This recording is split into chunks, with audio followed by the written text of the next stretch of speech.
ఇవాళ తెలంగాణ పంచాయతీ ఎన్నికల మొదటి దశ నోటిఫికేషన్ విడుదల కానుంది. ఆ విడత ఎన్నికల్లో పోటీ చేసే అభ్యర్థుల నుంచి నేటి నుంచి నామినేషన్లు స్వీకరించనున్నారు.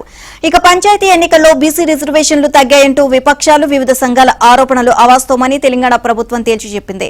బీసీ రిజర్వేషన్లను 17% తగ్గించారు అంటూ చేస్తున్న ప్రచారం పూర్తిగా తప్పు అని, బీసీ రిజర్వేషన్లు 21.39%గా ఉన్నాయని లెక్కలతో సహా వెల్లడించింది. 2019లో ప్రస్తుతం పంచాయతీ రిజర్వేషన్ల తీరును ప్రజల ముందు పెట్టింది. పూర్తిగా ఎస్టీలకే కేటాయించే నోటిఫైడ్ గ్రామాలను కూడా కలిపి లెక్కించడంతో వాస్తవాలు తారుమారు అయ్యాయని స్పష్టం చేసింది. సుప్రీంకోర్టు ఆదేశాల మేరకు అన్ని రకాల రిజర్వేషన్లు కలిపి 50% మించకూడదు అన్న నిబంధనను పాటించుదామని తెలియజేసింది.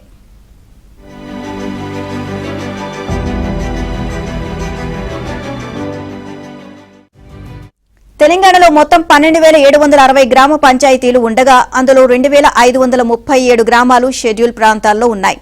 ఈ గ్రామాలను పూర్తిగా ఎస్టీలకే కేటాయిస్తారు. బీసీ ఇతర రిజర్వేషన్లేవీ వర్తించవు.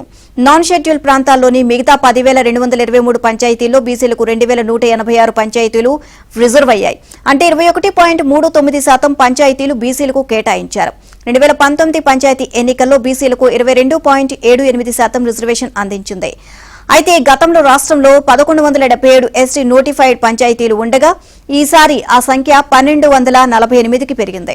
దీనికి తోడు బీసీ జనాభా ఎక్కువగా ఉన్న 214 గ్రామాల మున్సిపాలిటీల్లో విలీనం కావడం, ఇక 223 కొత్త పంచాయతీల ఏర్పాటు, మండలాలు యూనిట్గా రిజర్వేషన్ల ఖరారు వంటి కారణాలతో బీసీ రిజర్వేషన్ల శాతం స్వల్పంగా తగ్గింది.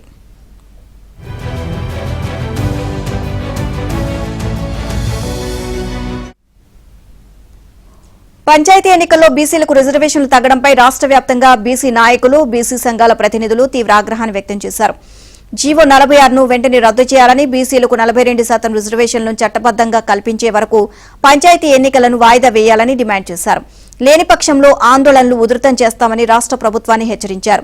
బీసీలను నమ్మించి మోసం చేసిన కాంగ్రెస్ ప్రభుత్వం భరతం పడతామని రాజ్యసభ సభ్యుడు ఆర్ కృష్ణయ్య హెచ్చరించారు. బీసీలకు 42% రిజర్వేషన్లు సాధించే వరకు బలమైన ఉద్యమం చేస్తాము అన్నారు.